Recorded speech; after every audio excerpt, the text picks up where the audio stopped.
Halo guys, kembali dengan saya Krisna. Dalam video kali ini saya akan menjelaskan tentang nyeri perut kanan bawah. Nyeri perut kanan bawah ini dapat disebabkan oleh dua hal. Yang pertama yaitu infeksi saluran kemih, dan yang kedua adalah usus buntu atau dalam bahasa medisnya yaitu appendicitis. Kedua penyakit ini gejalanya hampirlah sama, yaitu nyeri perut kanan bawah, tapi penyebabnya berbeda. Kalau untuk infeksi saluran kemih, penyebabnya adalah bakteri yang bersarang di saluran kemihnya. Nah, bagaimana ciri-ciri orang yang terinfeksi saluran kemihnya? Yang pertama, pada saat buang air kecil dia akan merasakan nyeri ataupun panas. Kemudian urinnya keruh, kemudian merasakan ingin buang air kecil terus, namun yang keluar hanyalah sedikit. Nah, untuk usus buntu atau appendicitis, yaitu terjadinya peradangan di saluran cernanya. Ciri-ciri orang yang menderita usus buntu atau appendicitis adalah nyeri perut kanan bawah sampai ke pinggang, kemudian disertai dengan rasa mual. Tapi untuk infeksi saluran kemih, setiap orang itu gejalanya berbeda-beda, tidak sama satu dengan yang lain. Nah, bagaimana cara kita mengetahui atau membedakan apakah seseorang itu terkena infeksi saluran kemih atau usus buntu? Yaitu dengan cara melakukan pemeriksaan laboratorium seperti darah lengkap dan urin rutin. Nah, dari situlah kita bisa melihat apakah orang itu infeksi saluran kemih atau usus buntu. Misalnya seperti ini, pasien datang dengan keluhan nyeri perut kanan bawah. Kemudian dokter menyarankan untuk melakukan pemeriksaan darah lengkap dan urin rutin. Nah, yang kita lihat dari hasil pemeriksaan laboratoriumnya ini adalah dari darah lengkapnya itu yang kita lihat adalah leukositnya atau sel darah putihnya. Normal sel darah putih itu adalah 5-10.000.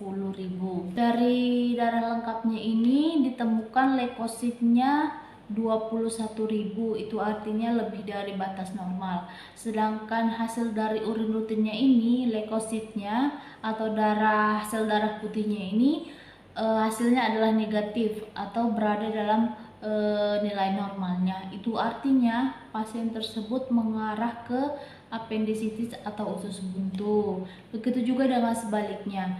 Jika hasil darah lengkapnya pasien ini leukositnya normal, kita buat misalnya leukositnya itu 9.000, sedangkan leukosit urinnya yaitu positif 2. Itu artinya leukosit urinnya ini meningkat, berarti pasien ini terkena infeksi saluran kemih.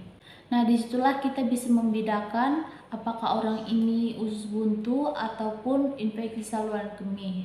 Dari hasil pemeriksaan laboratorium tadi, pasien yang darah lengkapnya hasil leukositnya atau sel darah putihnya itu meningkat, itu artinya dia adalah suspek appendix. Nah, untuk semakin mempertegas dari diagnosa dokter ini, maka tindakan selanjutnya adalah dengan melakukan USG abdomen.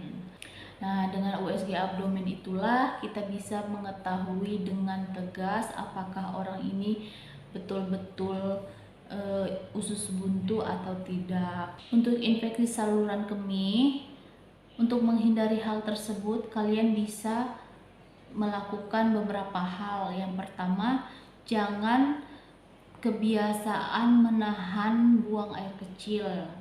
Kemudian saat buang air kecil, terutama untuk wanita, bagian organ intimnya itu, jika pakaian dalamnya basah, segera diganti, karena saat pakaian dalam itu basah atau lembab, disitulah bakteri bersarang. Kemudian jangan memakai pakaian dalam terlalu ketat. Kalau untuk appendicitis, yang bisa saya sarankan yaitu pola makan kita diperbaikin. Oke, semoga informasi ini bermanfaat untuk kalian, dan sampai bertemu kembali di video selanjutnya.